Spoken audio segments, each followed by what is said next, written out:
The rain was heavy and the fog as thick as the proverbial 2 days' pea soup. It was a long but picturesque drive up the Maine coast. I had received an invitation from a Dr. Milton Strasbourg to be a part of an eminent gathering of scientists to discuss an important archaeological discovery of his. Finally, a dreary-looking mansion looms up ahead, setting upon a cliff overlooking the sea. I drive up to a pair of automated gates and announce my arrival via a speakerphone. The gates slowly open, and I drove along the winding road through the fog to the imposing mansion.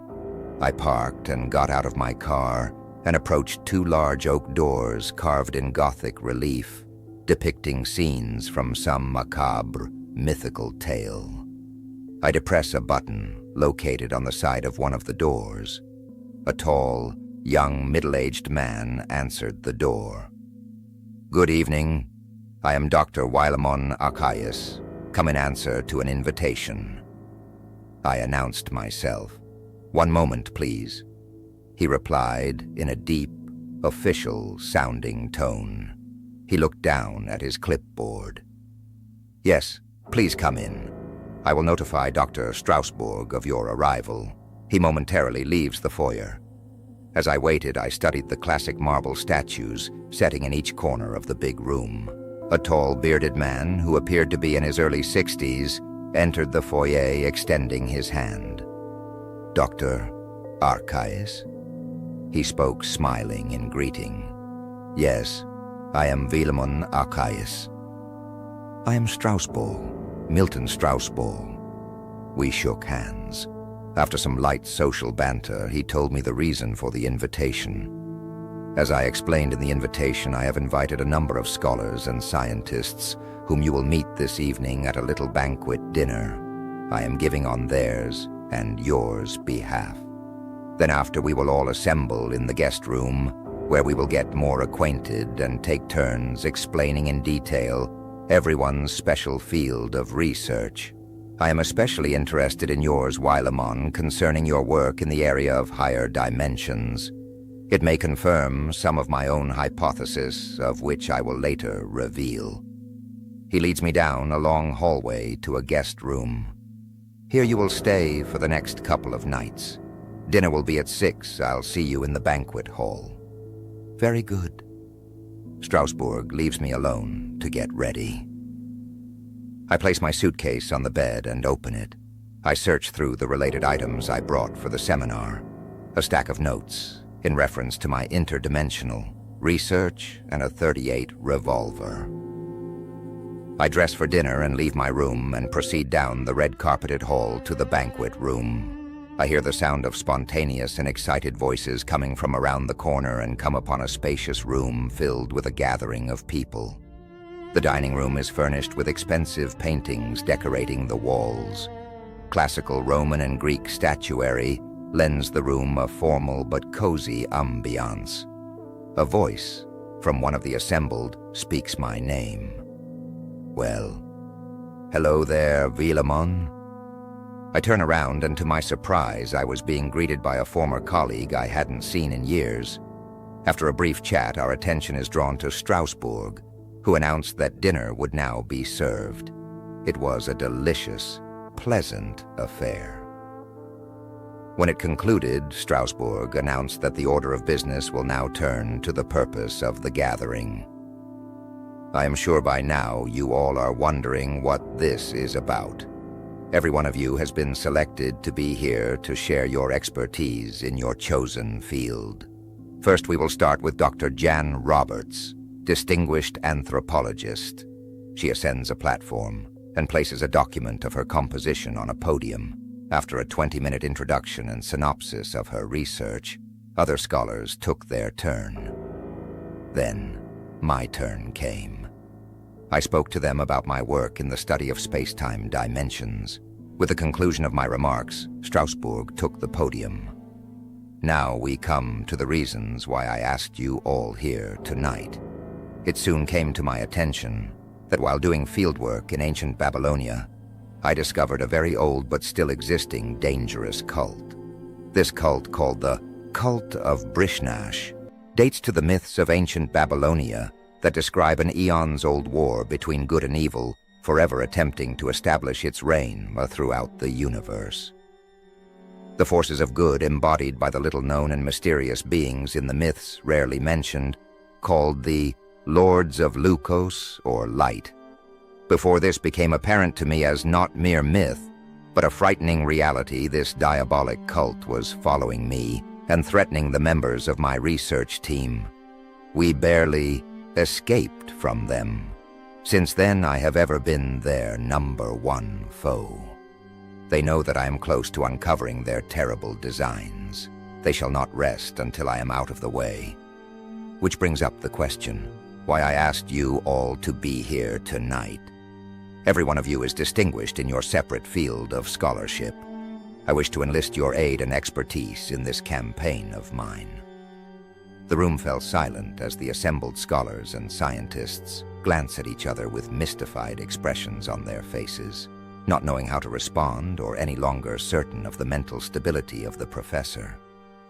I see that all of you are somewhat skeptical to what I have to say tonight, but be warned that you will see all the proofs you need before the night's over.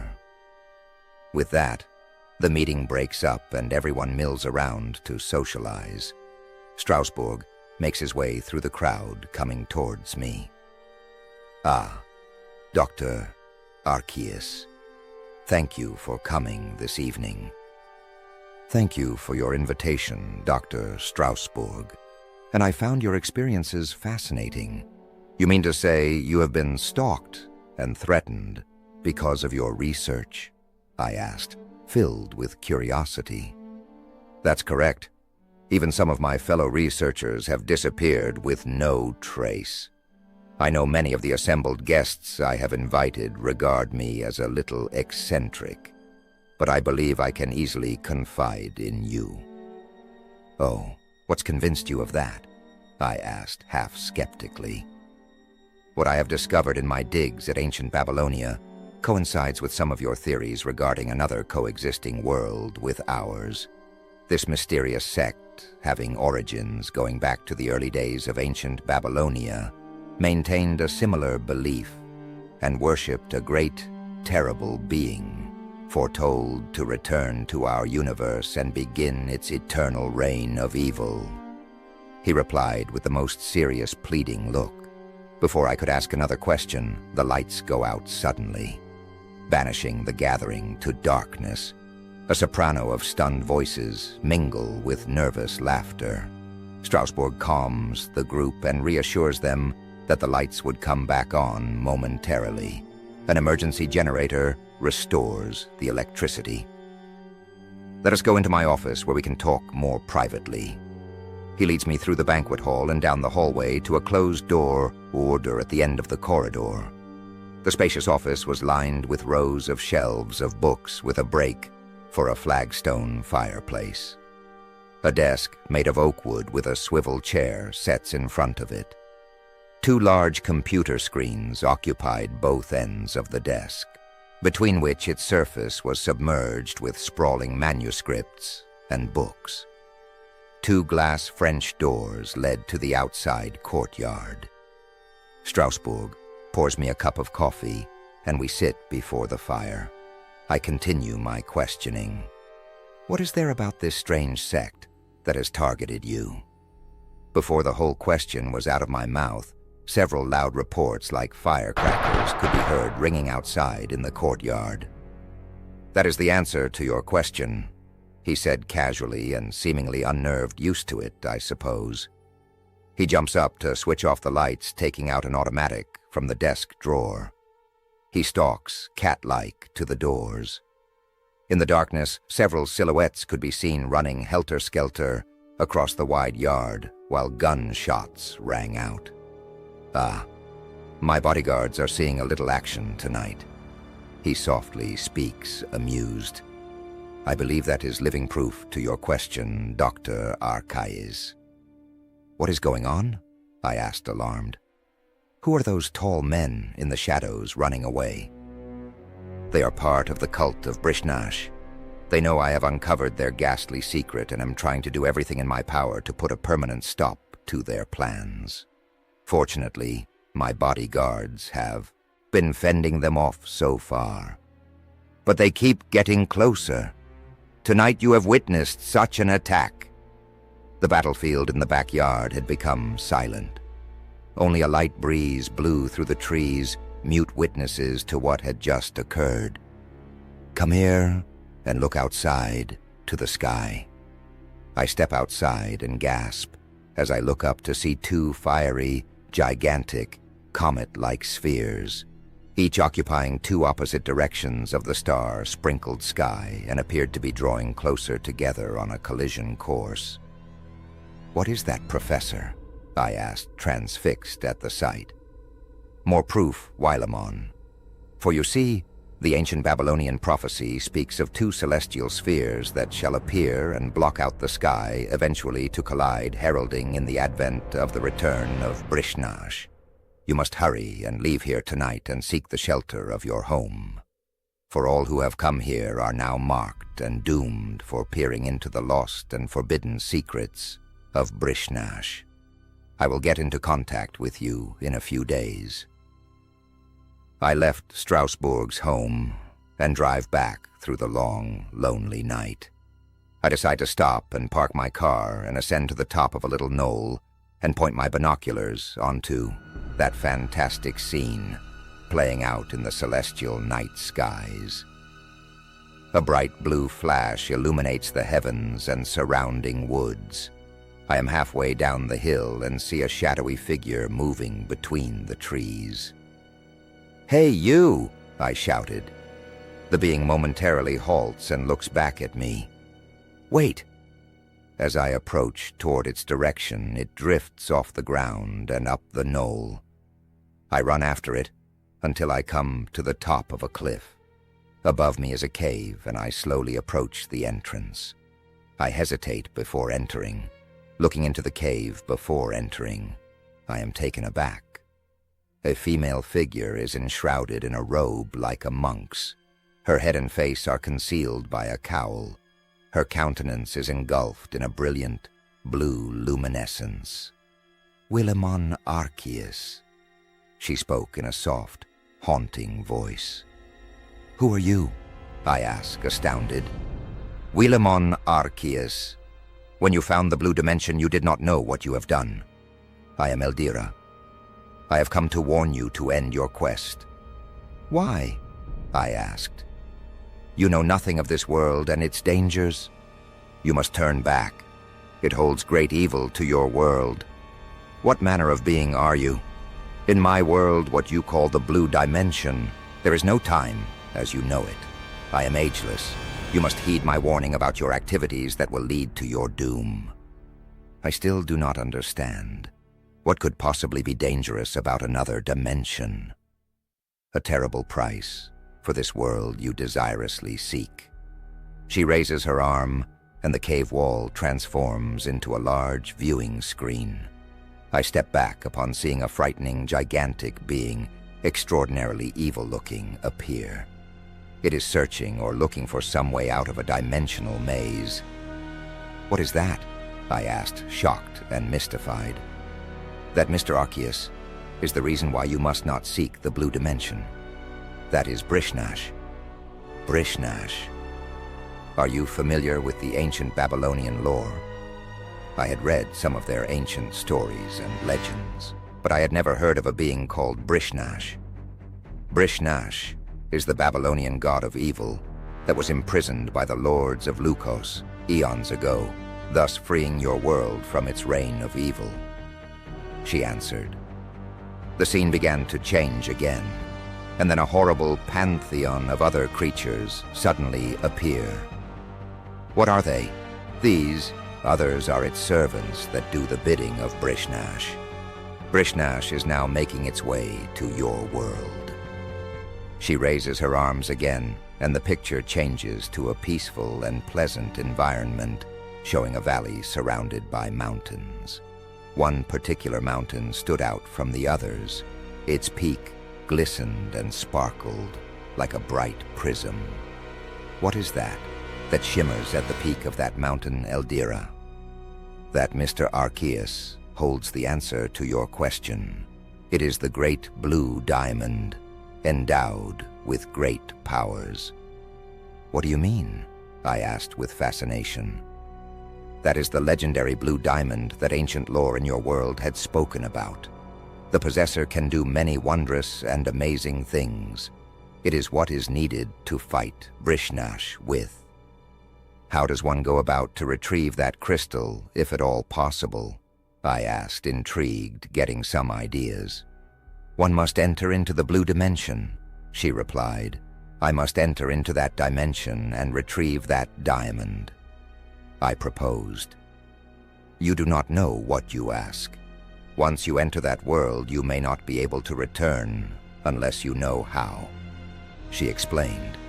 I am ready. I insist. I said, determined not to be swayed. Very well. Then this is where you must begin. You must seek out the Valley of Noth. That is where the blue diamond can be found. So fare you well, Mr. Arcais. I will always come when you call. The cave's surroundings vanish, and I found myself going down a valley with a river flowing through it. I can travel with ease, not being encumbered physically. Off in the distance appears a dot moving across the aquamarine sky. As it approaches, it takes the shape of some kind of gigantic creature, not resembling any type of bird. As it flew overhead, the strange being turns out to be a flying gargoyle. It sees me and attacks. I try fighting it off with a big stick, but its big talon-like claws takes hold of me and lifts me off the ground and carries me over mountains and valleys until it had set me down among ruins of some ancient civilization. I look about me and began to do some exploring, fascinated by the ruins. I come to an ancient building resembling a small Parthenon. It is enshrouded by a purple aura. I cautiously climb the steps to the entrance past 2 columns. Inside, I am astonished to find rows and rows of shelves containing scrolls dating back eons in time. I select one from a mid-level shelf and place upon a stone table, and find to my amazement that I am able to comprehend the strange pictographs drawn on the page leaves. The one I selected read, "He who enters this world can only leave by passing through the tunnel of Noth. Only by the power of the blue diamond can he pass through that tunnel of terror. The blue diamond can be found embedded within the canyon wall in the valley of Kali." I am interrupted by a loud screech that echoed throughout the ruins. I rise from the table and run outside to have a look. The screech came from the direction of the river. I hurry to the river in time to see many slimy, talon-like claws emerge from the river onto the land. I run back to the ruins, into the library, taking the scroll with me. The gargoyle appears from out of nowhere and is waiting for me. I climb upon its back, and the gargoyle flies off, following the river to the valley of Kali. I escape the claws and talons barely in time. The gargoyle sets me down onto bedrock, far from the ruins. I consult the scroll again, looking for a clue as to where it could be found. I stand and look northward and see a bright, sparkling blue light atop a high mountain peak. A loud thundering sound of horses' hooves come down a path. I scramble behind a huge boulder to hide and peek out from behind it. An incredulous scene of a cavalry of skeletons riding horses gallop down the path. They abruptly halted in front of the boulder from where I watched. "This way. The intruder came this way," spoke the skeleton leader. The cavalry then rode off out of sight. The flying gargoyle returned and carried me off to the faraway mountain. Upon dismounting, I found myself standing on a high ledge where the blue diamond is entombed in a rock wall, encased in a gold buckle of a belt made of black onyx. Cryptic symbols are embroidered along the length of the belt. I placed my hand over the stone portal, and the diamond began to pulsate with a bright blue light, melting its stone enclosure. I reach my hand into the portal to take the diamond belt. Hearing noises, I quickly turn around to find myself surrounded by the skeleton cavalry. "I'll take that," the skeleton commander ordered. "No, you won't," I answered. "Surrender, intruder. You and your world are doomed." I fastened the diamond belt around my waist. I spoke a command I learned from the ancient scroll. "Almo, Almo, Strabo." A blue lightning streak descends from the sky. A blinding blue light engulfs me. "Attack! He has the blue diamond." They begin to advance upon me. "Stay back!" I warn them. As they close in on me, I place my hand on the diamond in the buckle, and a beam of light flashes forth, striking the skeletons, reducing them to a pile of smoldering bones. To my amazement, I am elevated off the ground by the power of the gem. I discover I can fly and set my course to the tunnel of Noth, through that cavern of dread. After flying a long distance, I set down before an eerily lit abyss. I cautiously descend down into its depths. I am standing in a chamber surrounded by nothing but darkness. A circle of fire suddenly appears and surrounds me. A ghostly phantom rose from the flames. I look all about me in panic. "Give me the diamond, human. It will do you no good." Using the power of the diamond, I go into a gyrating, spinning motion, creating a powerful whirlwind, resulting in the snuffing out of the flames. Holding the diamond in my hand, I call forth a thick cloud of mist enveloping the being, paralyzing it. Being restrained by it, I exit the chamber and continue on with my journey deep down into the abyss. I pause before a strange-looking fountain made of skulls. I did not see the outstretched giant hand come out of the fountain and grasp my leg. I struggle to free myself from its death grip as it drags me into the gruesome fountain. A cyclopean head rises from the fountain. "Give me that diamond. You cannot prevail against Brishnash," it demanded. "I'll be glad to give it to you," I said mockingly. I reach down to the belt buckle for the diamond and take it and throw it at the enormous head. The diamond creates a tremendous explosion. The smoke from the blast clears, and nothing is left of the poisonous fountain.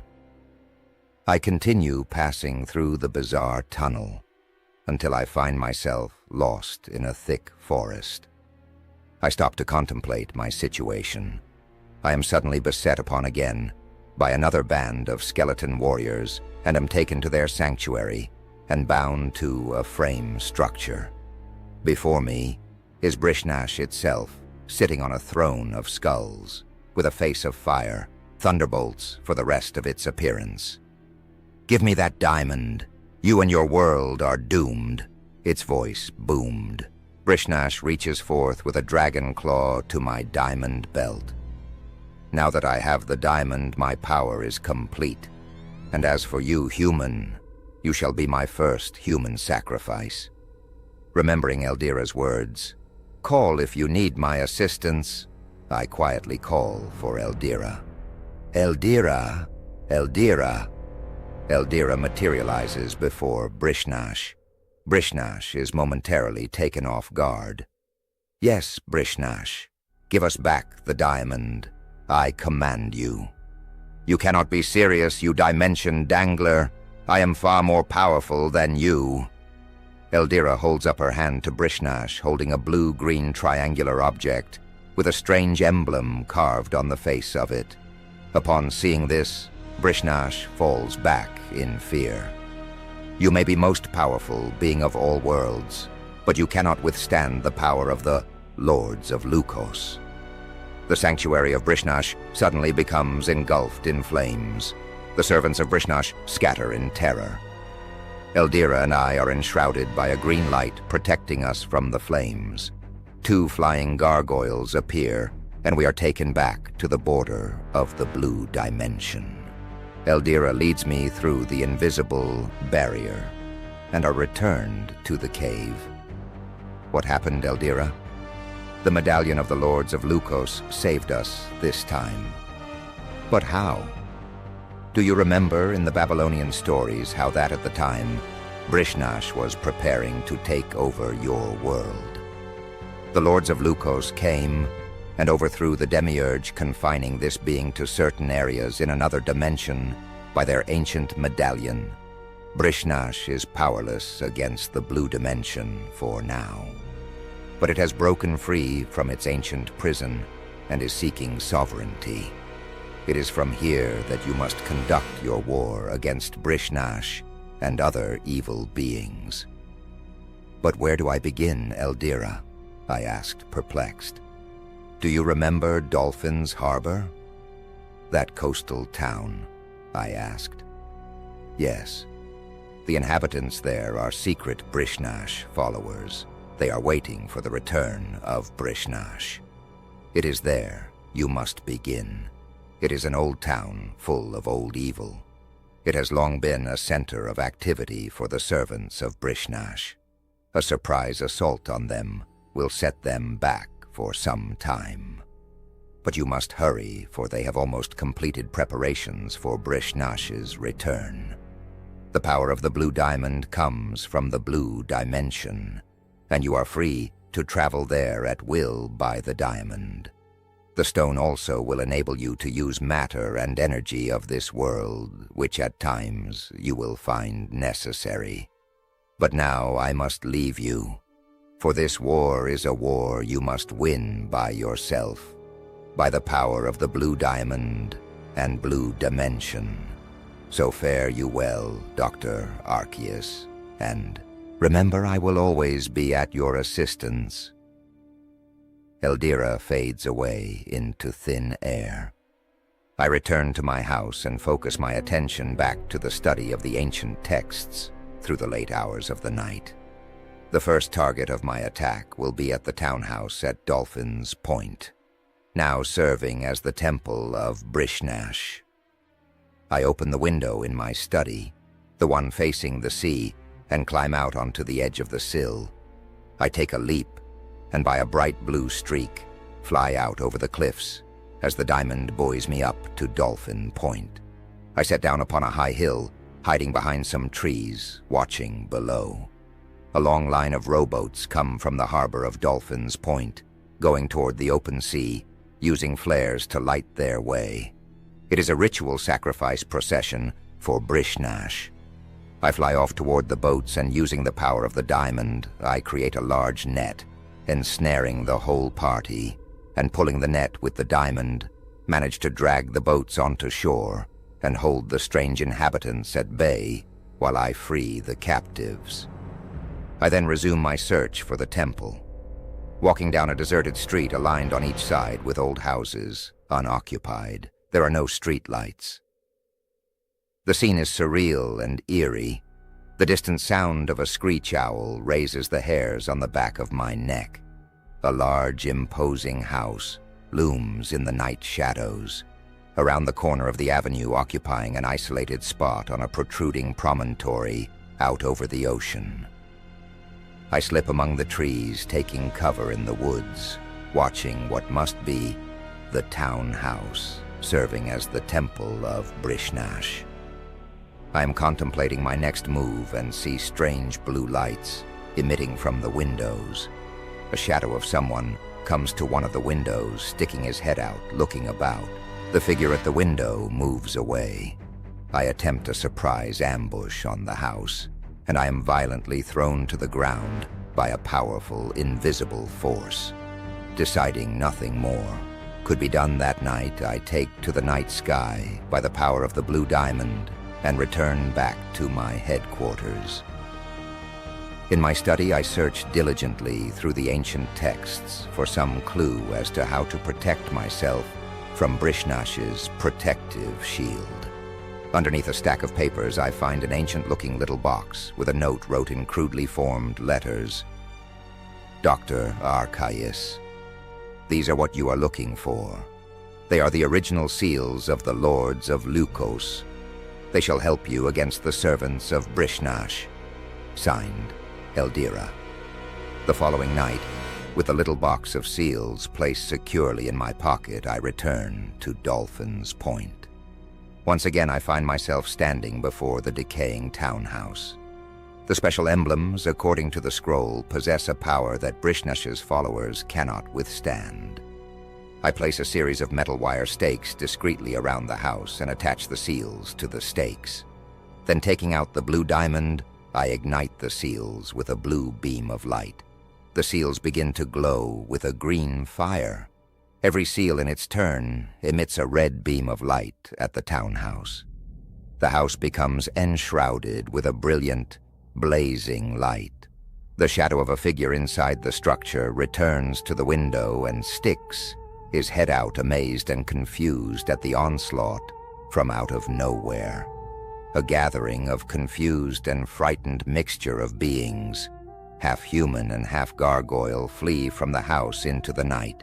A tall figure emerges and looks about. It is the high priest of Brishnash, wearing a scarlet ceremonial robe embroidered with bizarre-looking symbols. He is unable to see me but senses my presence strongly and shouts a threat. "I will find you, and you will know the wrath of Brishnash." The priest then vanished out of sight. I returned to my headquarters thinking I had destroyed and vanquished the last vestiges of Brishnash. A month has passed, and I learn that Chromos returned to Dolphin Point. I disguise myself as an ordinary citizen in an attempt to penetrate the cult. I arrive that night to an old mansion, now serving as their new gathering place. I succeed in getting Chromos to come to the door.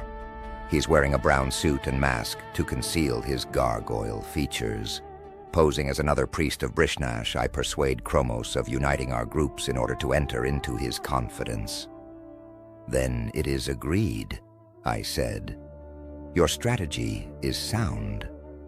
But how do I know that you are telling the truth?" he questioned. Then suddenly, somehow, he comes to realize my true identity. You are the one," he exclaimed. Chromos slams the door. A heavy, dark mist materializes around him. I place my hand over the diamond belt at my waist. A blue streak of light penetrates the door, disintegrating it. I find Chromos and hold the diamond up to his face. Chromos right away falls into a hypnotic trance by its power. None can resist the power of the blue diamond, not even you, Chromos. I am going to take you back with me to the blue dimension. You will come in handy. I bring him to the Temple of the Scrolls. I interrogate Chromos about the new whereabouts of Brishnash. "Now I command you to tell me, where is Brishnash? What is it next planning?"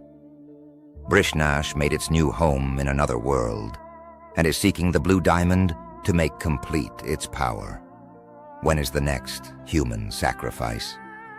"Soon," Chromos said. The next evening, I am standing on the shore waiting for the sacrifice rite to begin. A long line of fishing boats guided by flares were making their way to the shore. I duck down behind the rocks and watch them closely unnoticed. The boats are docked. A group of prisoners are being arranged in a semicircle. Another high priest began to chant a sacrifice ritual. I descend down upon the gargoyles unexpectedly to surprise them. With the blue diamond, I carve a huge crater into the ground with its energy beam and force the gargoyles into the pit so they could not get out. I then untie the sacrifice victims. "You must flee from this place and warn the other locals," I instructed them. I return to my house to consult the scroll. The inside of my study den becomes engulfed with a bright, white light as Eldira appears. "Eldira," I exclaim. "Yes, Dr. Arcais. You are doing well against the forces of Brishnash, but you have not yet won. The time is coming when you will have a confrontation with Brishnash. Soon it will appear to your world." But the scroll says it will not be until the two comets from the farthest distant points of space collide that the doom of the cosmoses will come, I reminded her. Yes, Wilemon, that is so. But this event must occur in the autumn solstice, which is due tomorrow, and the colliding comets will meet at the approximate time of midnight. But the next solstice is not until nearly 2 months away. Yes, according to your calendar. But to the followers of Brishnash, they hold a special solstice based on a time dimension you know nothing of. It will be over the waters of the sea that you must meet and stop Brishnash. So fare you well, Dr. Arcais. Eldira fades away, leaving me alone to form my new plan of action. The next evening I am standing on the shore of the sea, studying its vastness, wondering just where Brishnash will appear. As I glance up at the sky, 2 flaming comets collide and explode with such speed and force, the ground on which I was standing shook. Those comets! Time for the decisive battle to begin. I shout at the unexpected appearance of them. A pillar of blue-green light ascends from deep beneath the ocean surface high into the heavens. I remove my top coat, wearing a diver's wetsuit with the belt holding the diamond around my waist. I soar with great speed, using the powers of the diamond to the source of the light. I peer down to where the light is coming to see a bubbling, seething 2-mile perimeter of ocean surface. I place the diamond inside my diving mask, which will supply me the necessary oxygen, and then plunge beneath the surface, following the trail of the illuminescence into an abyss on the ocean floor. I follow the abyss until I come to the end of it, finding myself standing within a large chamber. The jagged rock walls bore strange cryptic symbols and hieroglyphs. I was in the secret temple of Brishnash. There is a chorus chant. All hail the great Brishnash, who shall rule this world. The chant was coming from behind the walls. A stone stairway lit by torches ascends, leading to a narrow cliff overlooking an amphitheater filled with horrible, ugly creatures. Brishnash is seated upon a throne of skulls, high upon a black marble balcony. A large assembly of demons are worshipping at its feet. All hail the great Brishnash, Lord of the Galaxies. I throw the blue diamond into the crowd of demons. A flash of blue light turns into a solid column, reaching from the floor to the ceiling, causing panic among the demons, throwing the whole assembly into confusion. Brishnash rises in anger from its throne. It calls forth one of its demon servants to take me prisoner. Fiends of the night air, bring me that human. A bird-like demon flew through the air, grasping me in its talons, carrying me to Brishnash, dropping me before its throne. You have found me and your doom. Fasten him to the sacrifice pier. Now I command that pillar of sparks which you have conjured as a silly display of your inferior power to vanish. Do not think you can belittle the power of this special stone. Look. I invoke the diamond to cause a rain of fiery darts to fill the chamber, consuming the fiendish phantoms. What have you done? Brishnash shouted. We are alone, Brishnash. And now, I must stop you. You fool, do you think you can rival my power? By the power of the blue diamond and the blue dimension, from whence it comes, you and your reign of evil will be over, I challenged.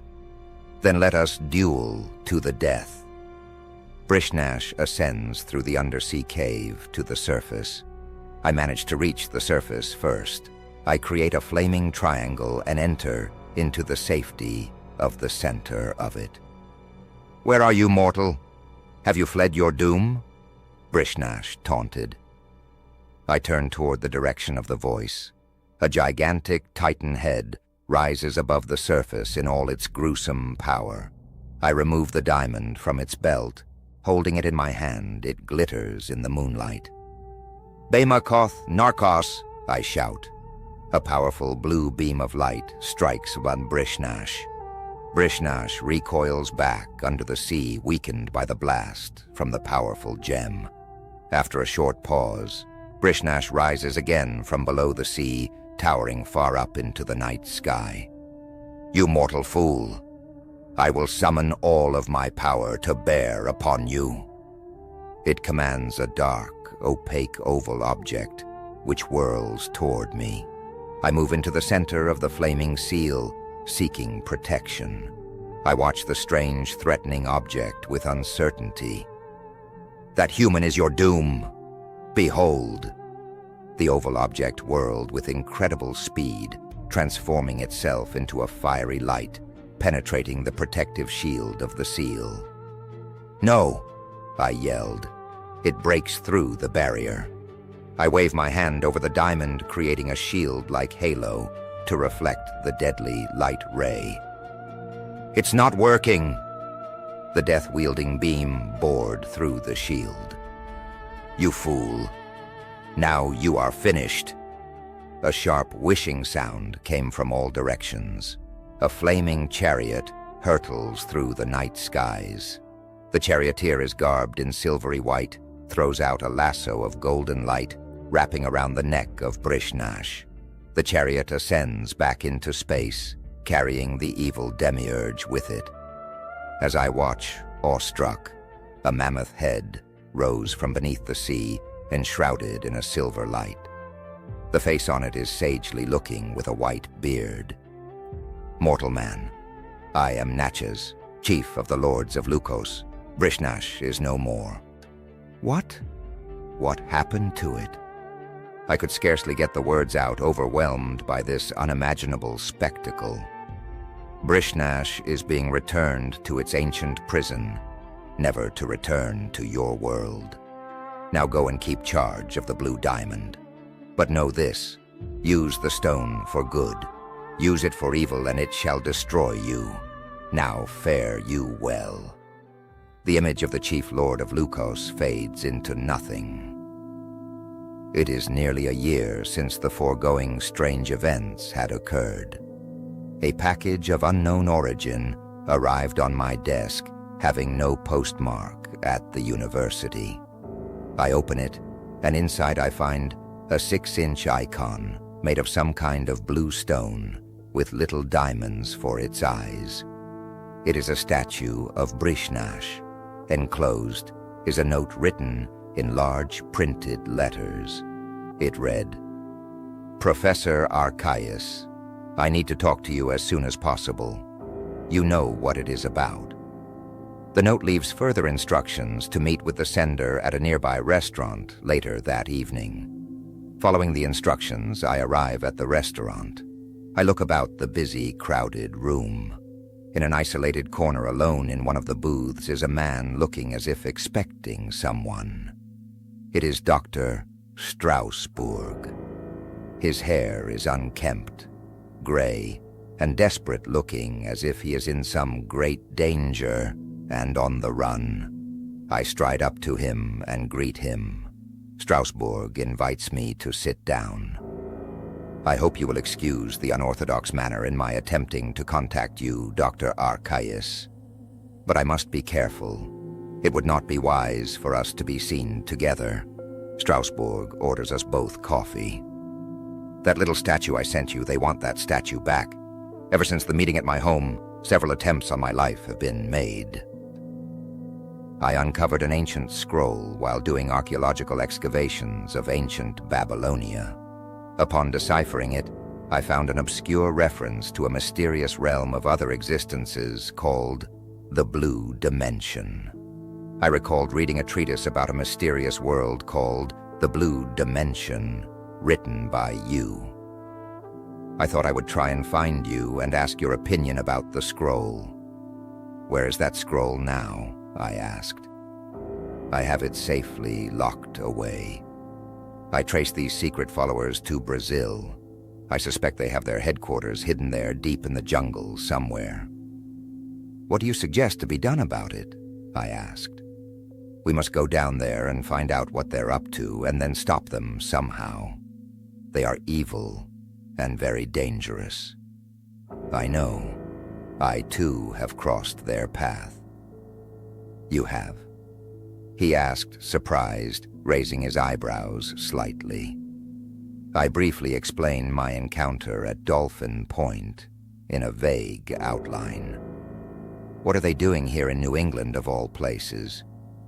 I don't know, but I have been keeping a close watch on them, I answered. We get up to leave the restaurant. In the parking lot, we noticed two strangers that had been standing across the street from the restaurant, watching the place. For a long while, the strangers moved from their positions and began reconnoitering the lot. They're everywhere, he spoke softly. Where are you staying? I asked. I am at the hotel down the street. I have an idea. Why don't you come and stay at my place for the night? We're being watched. You may be right. Let me go back to the hotel and retrieve my belongings and go with you to your house. We will be safe there. Strasbourg concurred. Later that evening, while sitting around the fireplace discussing what we must do, I noticed out the window the same watchers had returned with reinforcements. They have the house surrounded. They will continue to follow us until they think it is the right time to attack. Strasbourg warned. Then we must do something, and soon. I answered. 10 of Chromos's agents, covered in long black coats, stood about the iron-wrought gates and stone wall that surrounded the house, setting on top of a cliff that jutted out over the coastline. It is an old mansion once owned by my great-grandfather. With the iron gates padlocked and 8-foot-high walls, the intruders are temporarily hampered. I attempt to call the police on my cell phone, but become frustrated on finding the battery dead. Mine is too, Strasbourg dismally added.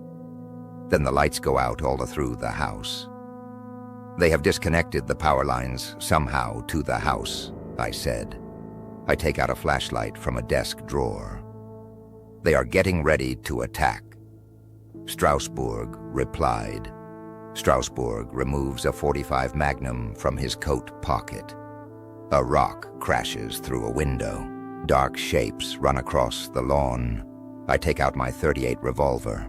Strasbourg goes into another room with a window to get a better look. I take out my diamond belt and put on my cape coat, concealing the diamond belt, and join the professor in the other room. We exit out the back door of the house. The intruders had broken the padlock on the gate. 3 of the intruders are approaching from the side of the house. Strasbourg and I fire warning shots, and the intruders flee. We encounter the other 7 halfway across the yard. Some are human, while others are gargoyles disguised as humans. One of them reaches into his pocket, taking out a disc-shaped object. The disc begins to pulse with an orange glow. The light covered the gargoyle from head to foot. I fire my gun at the intruder, but the light works as a shield, deflecting the bullets. Strasbourg shoots 3 times with the same results.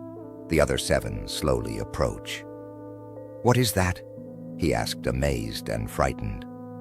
"It must be some kind of talisman or weapon," I answered.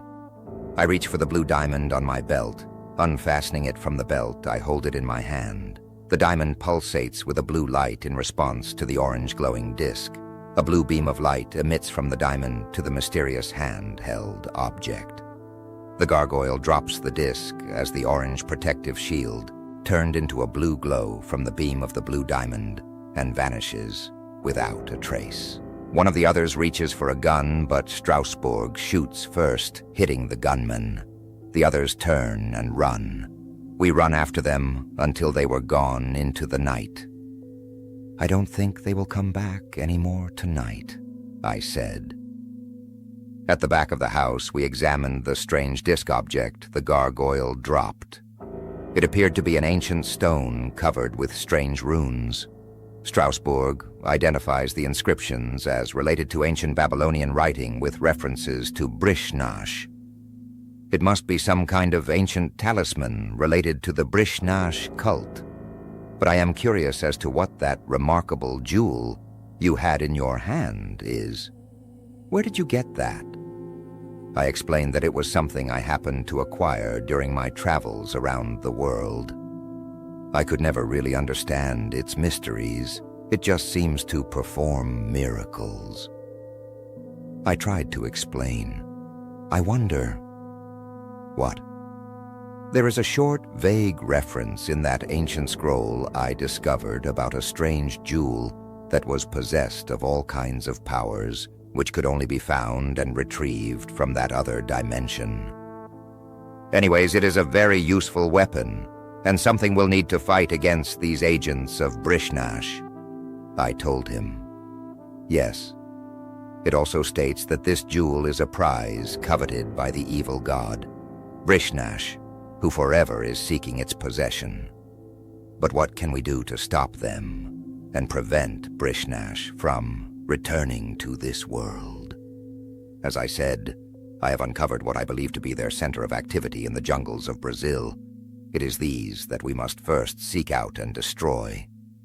Do you know where they are exactly? Yes, I do. I have been there. Been there? I asked, surprised. When one of my colleagues was found dead, I knew they were behind it because they had been sending a series of threats. After some heavily involved investigations, I found them in Brazil, after which I formed a search party and tracked them to their hideout.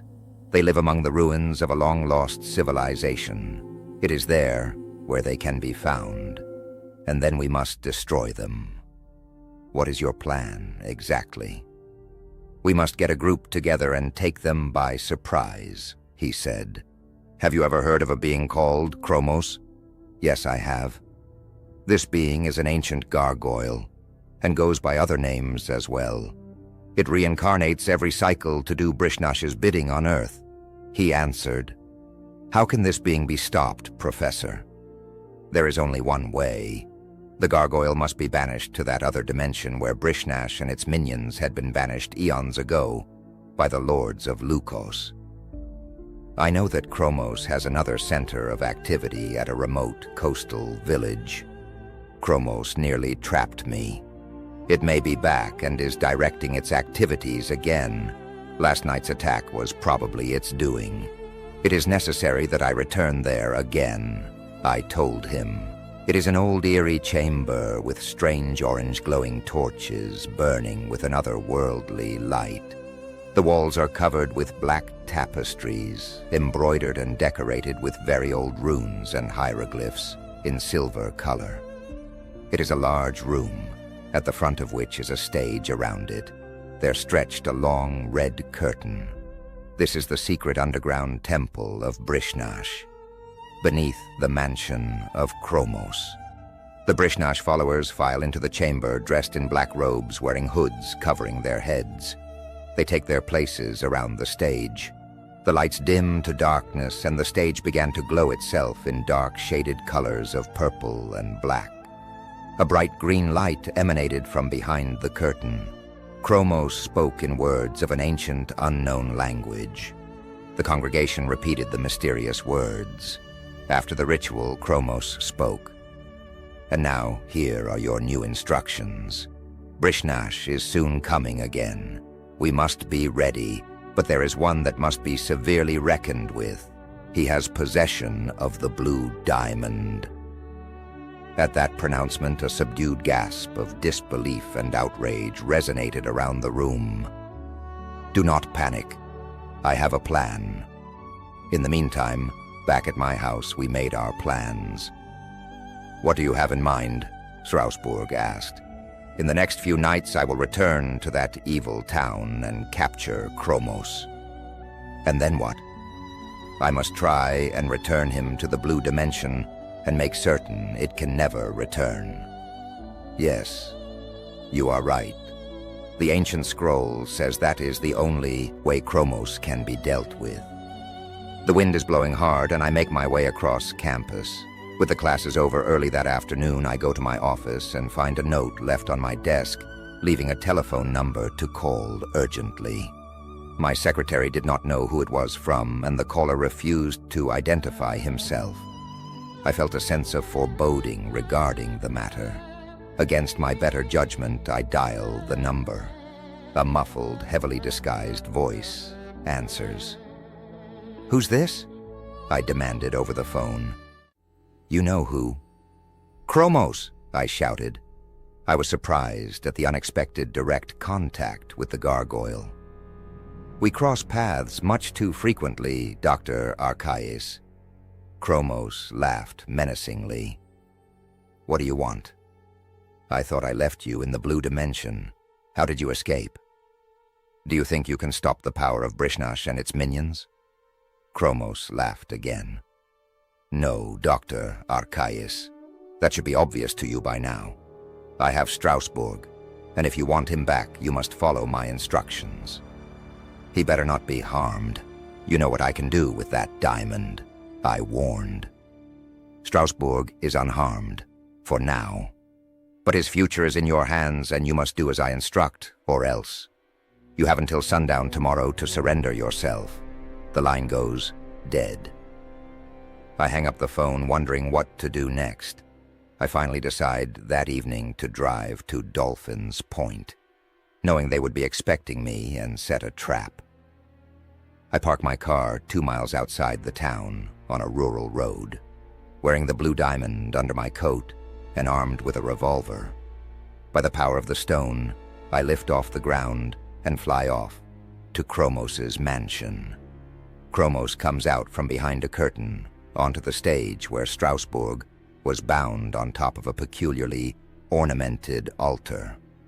Chromos, dressed in a scarlet ceremonial robe, wearing a human-looking mask, as did all the other gargoyles that inhabited the town, stood looking down at Strasbourg. Soon Arcais will come, and then I shall have him and the blue diamond, and that statue you have stolen from me. You will get neither, Chromos. You and your master, Brishnash, will be stopped." Strasbourg spoke defiantly. "By whom? You and Arcais? You are merely mortal humans, with no beginning and a marked end. What makes you think the lords of Lukos will stand by and let Brishnash rule the universe? You cannot prevail against them. We shall see, but tonight shall be Brishnash's triumph. When I have captured Arcais, the town came into view as I fly over it. Up ahead, the old mansion looms drearily on a high cliff. After quietly landing on the roof and checking the chamber of my gun, I lean back behind a dormer window and saw 2 gargoyles walk across the front lawn. After they pass, I crawl to the front of the window and find it unlocked. Carefully raising it up, I shine my flashlight into the room. The room is empty, and I climb inside. Another door across the room is closed, but light shows through around its wooden frame. I quietly approach the door and listen for any sounds or voices. After a moment or two, satisfied there were no gargoyles or humans on the other side, I carefully turn the doorknob and slowly pull the door partially open and peek through the crack. A square balcony encircles the entire floor. All about the walls were draped black tapestries covered with strange-looking symbols and scenes depicting ancient creatures in battle against one another. It is a scenario of the conflict between Brishnash and the lords of Lukos. A ghostly orange light glowed from the square opening between floors. I take out my revolver while keeping the other hand on the blue diamond and carefully and quietly descend down the steps to the ground floor. When I reach the ground floor, I stop at the sight of a group of gargoyles and humans standing at various places near the entrance to the mansion. I take the gem into my hand and create a body shield with it. I fire my revolver at 2 of the human guards. They shoot back. The shield, the peat, absorbs the bullets. They run out of one of the doors. 2 gargoyles advance upon me, each holding stone talismans. The blue diamond reacts to their amulets. The diamond is pulsating a blue, shining light. One of the gargoyles comes toward me. I fire at the gargoyle twice, hitting it, and it disintegrates instantly. The stone talisman drops to the floor. Being creatures of another dimension, they cannot sustain a physical existence once they have lost the biological life force. The other gargoyle raises its talisman, and it glows an orange color, the same as the ghostly light that permeates the mansion. The stone emits an orange cloud that begins to grow, enveloping half the room. The blue diamond reacts on its own by creating a vacuum which draws the mysterious vapor into the gem itself. The gargoyle runs out the door, following the others. An orange glow of light ascends from beneath the ground floor of the house. The image of Chromos appears in the center of it. Chromos speaks in a loud, threatening voice. "Wilemon Arcais, you have finally come to your doom." "Chromos," I shout.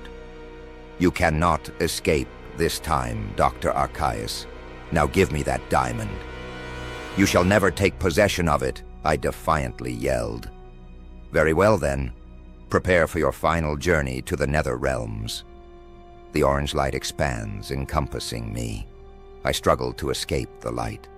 The diamond is powerless to save me. The laughter of Chromos echoes and fades away. The orange light dissolves, and I find myself in a world of shadows. All about me are dark, silhouetted trees and mountains. I call for Eldira.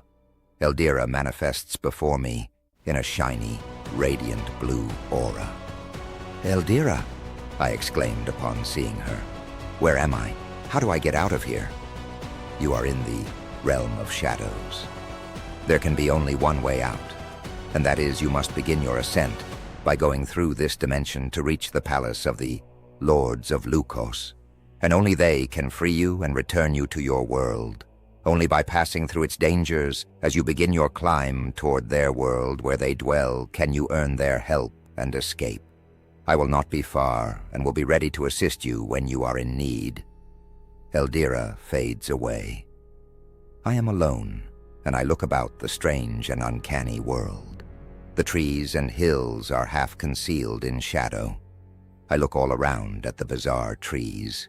They appeared as lines on a set of blueprints, except the background is pure darkness. The limbs of the trees were long and shaped like aged, deformed arms. I decide to fly through this dimension by the power of the diamond. Then I begin to notice the trees were closing in on me. I remove the gem from my belt, and a blue beam of light, emitting from it, illumines the space all around me in bright blue. The beam strikes one of the stalking trees, causing it to catch on fire. I turn the beam onto another tree, producing the same result. The other trees withdraw. I take flight over this world, traveling over far distances, and finally set down upon a high cliff overlooking a vast canyon. It is the Canyon of Shadows. It is ominous and forbidding looking. The key to passage from the dimension laid below somewhere in that canyon. I descend down into the deep canyon and find myself standing in a dry riverbed. Behind me is a large boulder looming high above me in the form of a human skull. It is the gateway to the shadow-haunted valley through which I must pass. I grasp the diamond in my hand and cautiously approach the open mandible of the skull rock. Inside is a cavern with walls covered with runes and hieroglyphs of unknown description. Flaming torches revealed the way out. I exit out of the cavern and come out into the valley dimly lit by shadow. The valley is wide, and on either side are high cliffs and ledges. Strange shapes haunt the valley. I use the blue diamond to illuminate my way. Both sides of the cliffs and ledges have hewn, terrifying faces and shapes of bizarre beings standing high like guardians of the valley. A loud screech echoes down the canyon. The sound dies away. After I cover some distance, the chilling scream returns. The valley floor shook as a gigantic creature approaches. As the creature draws closer, I take cover behind a boulder and await its approach. The demon comes near to where I am hiding. It pauses and slowly looks all around. Its clawed feet and abdomen resembles the ancient legendary griffin, with a body of a lion and head of a bird. It had 2 heads with long tusks. Its arms are long and covered with a leathery skin that dragged along the ground. After the creature moves on, I cautiously resume my travels down the canyon. Eventually, I come to the ruins of an abandoned city. The ancient carvings on the walls and friezes depict a great conflict between aberrant-looking creatures and great beings of light.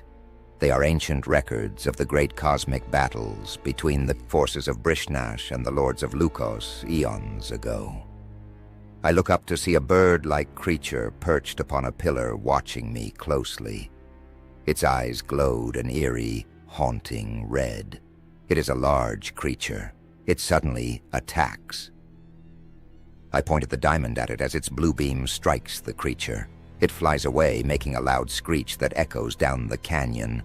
I see in the distance, on top of a cliff, a light coming from a massive building.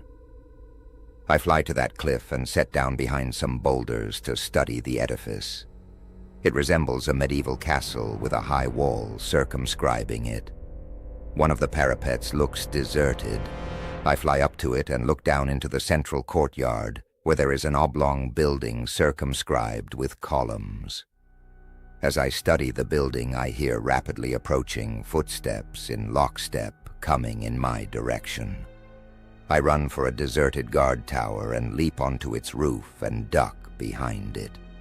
A squad of demons march around the parapet toward the guard tower. I wait until they had moved on and then descend down to the edifice in the central courtyard. Landing on the roof with a large circular opening located in the center, I hear numerous voices harmonize in a haunting chat. Slowly creeping to the edge, I look down to see far below a congregation of gargoyles, demons, and other odd-looking creatures. Nearly 100 of them, evil and repulsive-looking. Huge columns lined the interior where massive white marble walls held mounted lighted torches, shaped into bizarre-looking skulls. A demon dressed in black and gold robes climbed onto a round elevated dais to address the congregation. "Servants and allies, now is the time to prepare for the coming of Brishnash. Soon this world shall be ours. But first we must open the way for Brishnash's entry into this world. Then we shall conquer the rest. But now we must conduct the rite that will open up this world into the realm of Brishnash." The demon creature began to chant, and then the others joined in creating an eerie sound. A green light descended from high above, illuminating the castle and the temple. The pitch of the chant became louder as the light grew, engulfing the entire citadel. And down the light shaft came herds of demons, heralding the coming of Brishnash. A cold, strong wind blew from nowhere to add to the heinous cacophony. Then the ultimate nightmare manifested itself. Brishnash materializes in full form within the ever-expanding pillar of light. I turn to find Eldira appearing beside me. "We must leave this place immediately, Wilemon." She takes hold of my arm. "But to where, Eldira?" "We must go to the hidden caves in this realm of shadows. There we will be safe." The scene changes into an environment of large, stone chambers with walls covered with symbols and carvings unlike anything I have seen. Eldira explains the meaning of the symbols as pertaining to the lords of Lukos. It is within these caverns that the exit from this dimension will take you to the palace of these beings. But you must hurry. Brishnash will soon possess this world, and then proceed to yours. Eldira fades, leaving me alone, to make my way out of the realm of shadows, and to find quickly the realm where those aloof, mysterious, and unapproachable benign beings dwell. I come to an opening to a larger cavern, out of which a torrent of wind blew hard. I struggle against the blasting force, trying to enter, believing this was the way out. I use the diamond to create a shield against the wind. I then proceed. I come to a wide staircase, hewn out of an ascending cliff. Looking all about me, I did not see any other means of escape, and so decided to follow the stairs. They led far up to the distant upper reaches of this world. Deciding it much quicker, I take to the air following the terrace steps. When I reached the pinnacle sometime later, another marvel awaited me. A swirling vortex the size of a small mountain gushed from within the bowels of this world up into its unseeable reaches. Its powerful current, the source of the winds in the caves, prevents me from getting closer. I call for Eldira. Eldira materializes. What is this? What am I to do next? I asked, confused and uncertain. This is your passage out of the world of shadows. You must enter that vortex in order to gain entry into the next. How do I approach this thing? Shouting above the roar of the wind. You must use the power of the diamond and enter directly into it. I shall meet you in the world of the Lords of Lukos. Eldira vanishes, leaving me to face the screaming vortex. Taking the diamond into my hand, I let it pull me upward and toward the maelstrom. I am nearly blown apart, moving towards the interdimensional portal. Its center presented an unexpected contrast to its chaos on the outside. I found myself in another world. Unlike the other dimensions, this one is of beauty and light. I find myself standing on the shore of a vast sea. I approach a gargantuan arch that glitters in the light. I look up at it, towering high above any skyscraper, and stretches for a number of miles. I cross into some woods and find a path that leads to a colossal staircase that reaches up into the sky. On a high plateau begins the trail to the celestial palace of the Lords of Lukos. The way is lined on either side with great statues of benign-looking gods. I have reached the end of my journey. I follow it until I come to a great edifice that towers out of sight. It has no architectural beginning or end, and it is enshrouded with a blazing golden light. Eldira appears. There are no entrance doors. A golden glow obscures what laid hidden beyond the palace portico. I follow Eldira through the golden light into the magnificent palace. The light transforms me and Eldira into higher forms. The light fades, and we find ourselves standing within a great wall with a floor made of a substance like glass. The chamber was so vast, no walls could be seen. Eldira leads the way cautiously. The reception hall dissolves, and we find ourselves in a great courtyard thoroughfare. On either side are cyclopean statues of the 7 lords of Lukos: Qualis, Dracus, Lacoris, Liberas, Altox, and Sibylline, and the chief lord, Natchez, all foreboding and sublime-looking. A great shaft of blinding light flowed from above through a great arch into the courtyard. In the courtyard is a great assembly hall. The hall is filled with blinding, radiant light. In the great hall before us is an incredulous scene. 7 thrones of indescribable size and height loom far above us. The thrones themselves radiate with a brilliant purple light. Eldira instructs me that she will first address the lords. O great ones, forgive our impudence upon entering your exalted worlds unbidden. But we come with an urgent plea. We beseech you, great lords, to hear us and grant our plea.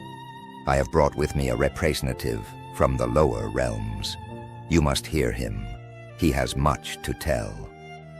Eldira steps back and advises me on how to address these great beings. With great fear and trepidation, I reluctantly step toward the thrones. I could not see them. Only an obscure form could be seen that was a throne. To communicate with these beings is a matter of sending out one's thoughts as vibrations. O lords of the universe, I am only a mere mortal, not worthy of your consideration. I have come to tell you of the great danger to the universe. Brishnash is returning and has already come to the world of shadows, and is on the way to Earth, and then to the remaining universe. I exhort all of you to stop the evil before it is too late. You must help my world. In the middle of my pleading, a golden ball of light appeared and grew in size until it was as wide as the chamber itself. The wizened, bearded face of Natchez appeared. Both Eldira and I were taken aback at the sudden appearance of his gargantuan presence. Mortal, you are beyond your own existence and have no knowledge here. You must return to your world. Then Eldira interceded. O great Natchez, hear our plea. The existence of all worlds and created beings are in great peril. For soon Brishnash will establish its rule throughout all of creation, and evil will blot out all traces of the good. There is nothing that can stop Brishnash except by your intervention. O great lords, you must aid.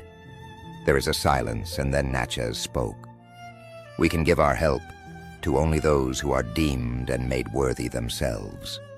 This mortal has proved to be worthy by finding his way to our palace. But there is one last step you must take. What is that, O great lord? Eldira asked on my behalf. He does not know the mysteries of Lukos. He must learn all the ways of our being in order to be allowed to call upon us. Natchez replied. Then a circle of green light encircled me. A shaft of white light caught me up into a dimension of sparkling crystal orbs. The shimmering crystal spheres act as teachers that imbued my understanding with such knowledge. It was more, much more, than a mere mortal could comprehend.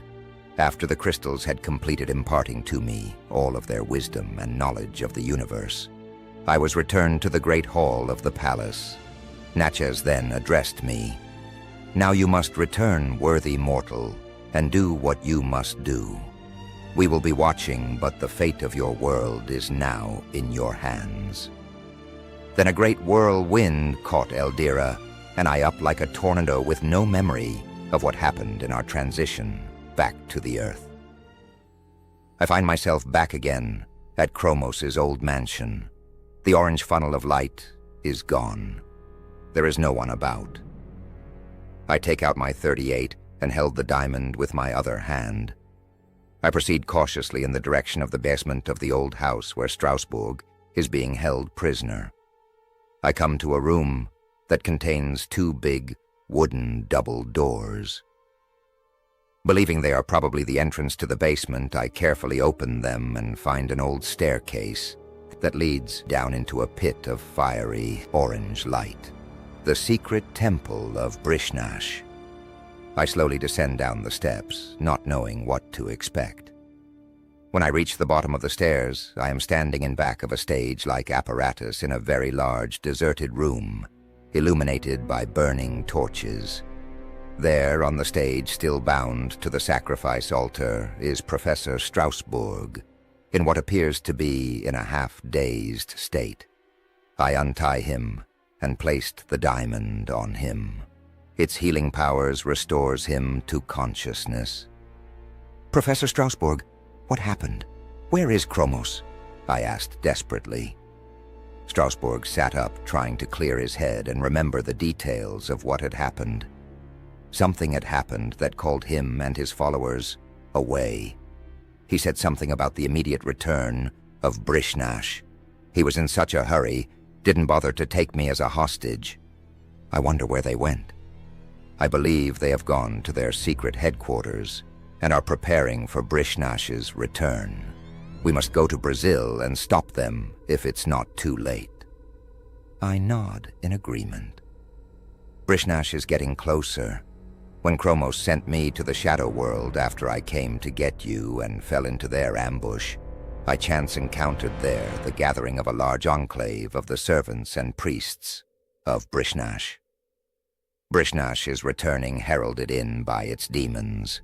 If we can act, we must do something, and quickly. I think we can stop them with the assistance and blessing of the Lords of Lukos, I assured him. We arrive safely at my house and immediately begin making plans for our assault on Chromos's headquarters, hidden deep in the jungles of Brazil. What do you suggest, Professor? The first thing we must do is hire bodyguards. Then we must mount an expedition. We can hire some mercenaries. Once we have a large enough party, we will hunt down Chromos and destroy its evil work and its followers. Then let us begin. I'll call and we can charter a plane and be on our way. We haven't much time. A private plane sets alone on a private runway at the airport. We are taken out to it in a small passenger van. Once aboard the plane, it taxis down the runway and we are soon in the sky to our destination. 24 hours later, we landed in Rio and disembarked for our hotel. Later that evening, after settling in, I notice out the window 2 strangers. Looks like our arrival isn't such a secret after all, Strasbourg observed. What shall we do? I asked. Nothing for now. We shall wait. But we must be on our guard. In the morning we will meet with our troops. He answered. We took turns watching the strangers all night. Morning came and the strangers were still outside the hotel watching. We checked our revolvers and then checked out of the hotel. In the dining room we meet with 2 others, tall and broad-shouldered. They are Strasbourg's bodyguards. Chromos's spies come into the guest lounge looking for us. A look of consternation and disbelief spread across their faces when they see we had been joined by 2 more. The strangers leave quickly. They will go and tell Chromos, and he will be waiting and watching for us. We must be on our guard at all times. Now that they sense they are in danger, Chromos will become more desperate and will attack us, and more ferociously every chance he gets, Strasbourg said. After breakfast, we are driven to the coast where we charter a boat and meet with other members of our team. Early that evening, we proceed down the coast of Brazil with 30 of us on board. In the captain's cabin, spread over a table beneath a bright light, Strasbourg and I and some of our team leaders stood bent over the obscure map, studying the route we were taking to the Brazilian jungle to the secret headquarters of Chromos and its dominions. While nearing our destination down the coast at 3 in the morning, our craft is besieged by another that had been shadowing us throughout the whole journey. Strasbourg had posted a watch that night. On top of the cabin, a bodyguard had been observing through his binoculars the subtly approaching boat. He woke Strasbourg and I over the hand radio. We come out to the roof of the cabin and observe the vessel 2 miles out. "What's that boat, Professor?" I asked suspiciously. "My guess is it must be more of Chromos's emissaries following us. What do you want to do?" "We will set a trap. We will position the mercenaries out of sight and turn out the lights and make them think we are asleep. They'll probably make an attempt at an ambush on our boat, but the surprise will be on them. We wait and watch patiently for the approach of Chromos's agents. Their boat slowly comes to the stern of ours. Strasbourg gives the signal to begin firing with everything they have. The assassins are momentarily surprised. They quickly pull away. I point the diamond at their boat, and a beam of blue light strikes it. The boat engine explodes into flames. As they steer their craft away, suddenly a great, terrible-looking head breaks the surface and rises several feet into the night sun on its sky. "Mokai!" Strasbourg and I shout. The crew, petrified, can do nothing but look with terror. 2 red beams of light emit from the eyes of Mokai and strike our boat. The craft rose from off the water and crashed back down again. I focus all the power of the blue diamond at the demon monster. but the powers of the blue diamond are useless against it. A golden beam of light came out of our boat, engulfing the demon. I look up to the top of the cabin to see Eldira pointing a strange rod-like device, from out of which a stream of golden light emitted, striking Mokai. The head of Mokai submerges beneath the water to escape the beam of light. "Eldira!" I exclaim. Eldira vanishes in a silhouette against the night sky. Strasbourg calls everyone together to brief them. "What was that?" a mercenary asked, shaken up. "That was the great demon servant, Mokai. What you saw tonight is something you now must come to expect. We are not here dealing with mere mortals or the drug trade, but something beyond our understanding and our world." Strasbourg went on to explain the nature of the expedition, who and what we are dealing with, and why. Later that evening, from out of nowhere, Eldira appeared to me on the deck. "Eldira!" I shouted out of surprise. "What is happening?" "You must go back, Dr. Arcais. Chromos is getting stronger, and there is nothing you can do. We've come too far to go back. The Lords of Lukos have chosen me to complete this task, and I must proceed, for the world depends upon us," I argued. Eldira dissolves again back to her world, saying no more. The following morning, we navigate our boat to a secluded shoreline that Strasbourg had previously marked during his prior forays to Chromos' secret headquarters. We disembark from the boat onto the beach. We warily look about at the eerie-looking vegetation that is the beginning of the vast Brazilian jungle. Strasbourg walks up and down the beach looking for the path that would lead us through the jungle. "Ah, here it is," shouting to the others several yards down the beach. "Bring the gear." Strasbourg holds a meeting with our team and explains what to expect along the way, and when we arrive at the ruins of an ancient lost city. "Chromos knows we are here and will stop at nothing to destroy us. We must be on our guard at all times." No sooner is the danger explained when a member of our party shouted, "Look!" We all look up at the sky. A panic overcomes them as they watch a small squadron of flying, giant bat-like creatures resembling gargoyles. On their backs rode the servants of Chromos. "Quick into the jungle!" Strasbourg shouts. We all run into the jungle, seeking to hide from them. We readied our guns, hiding behind the palm branches, waiting for them to fly over, head disappearing into the horizon.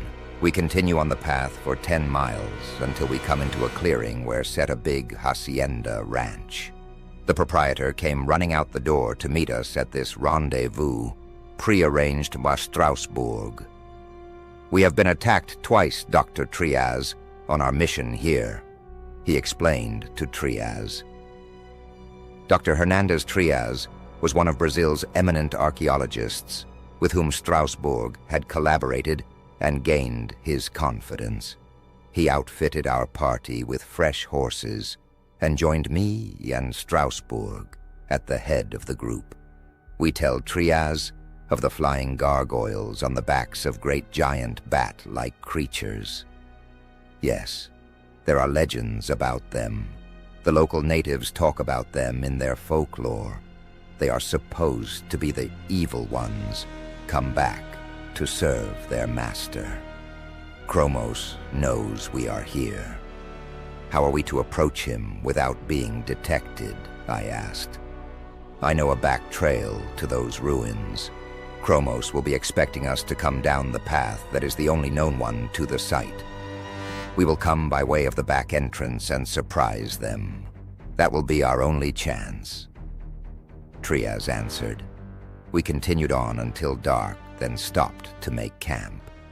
After dusk, with our tents pitched, we sit around the cooking fire discussing our plans of action. A loud screech, like a screech owl, sounded about the camp, bringing us to our feet. We look all about, startled and apprehensive. It became eerily silent as we reached for our weapons. We shined our electric lanterns into the thick jungle looking for any clues or creature that may have been the source of the bone-chilling sound. The horses begin to grow restless and whinny nervously. Trias and Strasbourg instructed the mercenaries to form a protective circle around our camp. After an hour, we had posted guards while the rest of us went to sleep. Strasbourg takes me aside and tells me we must be ready for another possible visit by Arcais. I went over to my backpack and retrieved the box of seals of the Lords of Lucos that Eldira gave me. While they slept, a loud shout rose all around us from a band of 3-foot-high lizard beings with horns on their heads. The lizards held trident, like weapons that emitted electrical charges. We reached for our guns and formed a defensive circle. The lizards surround us and raise their tridents threateningly, looking for any vulnerable spot in our protective circle. We fire our weapons non-stop for 15 minutes. The lizard things retreated from our firepower with many of their corpses laying strewn about the ground. After the battle, we stare at all the carnage amazed. The party of mercenaries mumbled among themselves and looked at Trias, Strasbourg, and me, wondering what they had got themselves into. Strasbourg explains to them the true nature and purpose of their mission again. "What's all this about, Professor?" the leader of the mercenaries demanded. "All right, I'll tell you. It won't take much convincing now to make you understand that the being we are hunting is not of this world, but of another, and it will involve weapons you have never seen before, or of this world. We are fighting a war between good and evil in the most primordial sense. If we don't stop them here, the world which we know will be doomed forever. We are going to the center that is serving as the entry gate for a great evil beyond our plane of understanding, and we must strive to stop it." "How?" the mercenary leader asked doubtfully. "Many or most are vulnerable to our conventional weapons, but some will require a force not of our world. If any of you are having second thoughts, you are free to leave any time, because it is unlikely that not very many of us will leave here alive, if anybody." After a long, quiet, uncomfortable moment, 3 of the group expressed their desire to leave. Without much discussion, Strasbourg paid them what was due them. We resumed our journey in the morning and after a few hours emerged from the jungle to the top of a hill. We are momentarily astonished at the panorama of the verdant green valley way below, partly concealed by a heavy mist surrounded by mountains. The cyclopean ruins of a long, lost civilization litters the valley floor. The peaceful, unassuming valley, soon to be a cosmic maelstrom of conflict, appeared deserted. Strasbourg and Trias dispatched scouts down into the valley to reconnoiter the secret headquarters of Chromos and the servants of Brishnash. They return unharmed and unseen, just as it was becoming dusk. Strasbourg questions them about the mysterious fortress where Chromos is waiting and directing the preparations for Brishnash's entry. "I have been around the world and seen all kinds of ancient ruins, but nothing like that castle down there," the mercenary leader explained. "Are you sure you have not been spotted? The structure seems deserted, and we were unopposed entering the valley." That sounds strange." Strasbourg mused. "Do you think they are planning some kind of ambush?" I asked. "There's no predicting Chromos. He must be on guard since he knows we are in the area. We must strike tonight when he will least expect it," Strasbourg replied. For half that night we made our plans, biding our time, until Strasbourg deemed it the right time to finish our purpose. At 1 a.m., we stealthily made our way down to the valley, to the mysterious, secluded temple castle of Brishnash. Strasbourg and Trias directed the planting of explosive devices by the mercenaries among the cracks and crannies of the weak segments of the walls of the ancient structure, placing them at strategic points about the fortress walls. The massive structure stretched the square diameter of 2 miles, with 12 feet thick walls at the height of 6 stories. With specially made demolition for such massive structures, we hope to create a large enough gap to get inside and stop Chromos. The structure is part of this world, but yet of another. It occupies 2 different dimensions at once. Peculiar-looking watchtowers occupy each corner of the structure. An eerie, melodic chanting and singing could be heard faintly, coming from within. We hurry about our tasks, and when completed, ran for cover, hiding behind eons-old giant statues, depictions of demons and gargoyles with austere-looking faces and piercing eyes. We wait for Strasbourg to give the signal to detonate the explosives. Strasbourg lowers his hand, the signal for the detonation. The mercenary leader presses the button of the detonator, setting off the powerful explosives. Bright orange flashes illuminate the night in the castle of Brishnash. The silent valley rocks with the sound of explosives. Strasbourg sends the mercenaries to survey the effects of the blasts. The blasts have created large enough gaps where we can get through. The mercenary reported. "What did you see inside?" "That's the strange part. No one seems to have heard the blast. No one or nothing could be seen moving about. But we could see another structure inside. I must see for myself," Strasbourg said, surprised at this bit of news. We set out again for the temple headquarters of Chromos for the final confrontation. As we cross through the breach in the wall into the inner courtyard, we see in the center an octagonal-shaped structure engulfed by a dark haze. All 29 of us, slowly and reluctantly, approach the haunted-looking building and are greeted by none other than the high priest, Chromos himself. "Greetings, friends," he greets us mockingly. Chromos raises his staff to the starry sky. A great dark pillar of light streams forth from the center of the octagonal structure up into the heavens, and then turns an eerie orange, which legions of fiendish-looking demons and creatures descend down within the center of the cosmic funnel. A great, amorphous being, like a giant inkblot, materializes in the night skies and changes into the form of Brishnash itself. We flee terror-stricken as we see its frightful head and face appear in the foreboding night sky above us. Suddenly the scene dramatically changes again as the valley all around us turns into a surreal silhouette. We stop temporarily and look back toward the unfolding nightmare. In the dark and blue shadows of the night amidst the prehistoric ruins, a battle between gigantic beings and Brishnash and all its host went on as we scrambled for cover behind the ruins. Awestruck and unbelieving, we witnessed the great cosmic drama between good and evil. The lords of Lukos and Brishnash struggle like the titans of old against the Olympian gods. A great golden chain descends from the night sky, entangling Brishnash like a spider web. The lords of Lukos banish Brishnash back to the lost dimension from which it came. Strasbourg and I and the rest of the party succumb to some form of sleep state, and when we awake at dawn, nothing remained to testify to the incredulous events that transpired that night. The temple of Brishnash laid in ruins, and the sunlight reflects off them.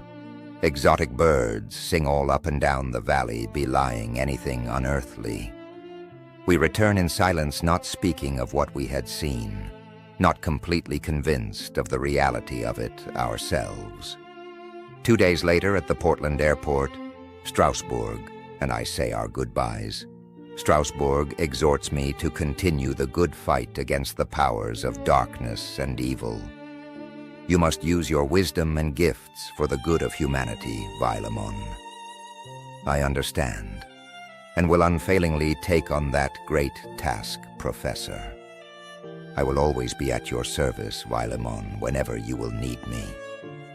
We shake hands, and I watch Strasbourg, through the boarding tunnel, and disappear into it off to another great archaeological adventure. Later that night, while working in my study, Elvira appears to me. Elvira, surprised at seeing her again, thinking probably I never would. I thought I would never see you again in my world now that Brisnash and Chromos are banished for eternity, I hope. I said to her, as long as you are the steward of the great blue diamond, I am obliged to be your guide. That is my role as guardian of the blue dimension. She answered, what happened to Brisnash and Chromos? They have been sent to their eternal prison, never to return. Now I too must return. But remember, Dr. Arcais, that with your possession of the blue diamond, you have also taken upon yourself greater obligations, and to fail now will mean your own destruction. So take heed. Whatever you do, you cannot go back. Fare you well. Elvira vanishes as suddenly as she appeared back into the mysterious blue dimension. I go to the open balcony, looking out over the moonlit sea, looking up into the sparkling starry night sky, wondering where my destiny would lead.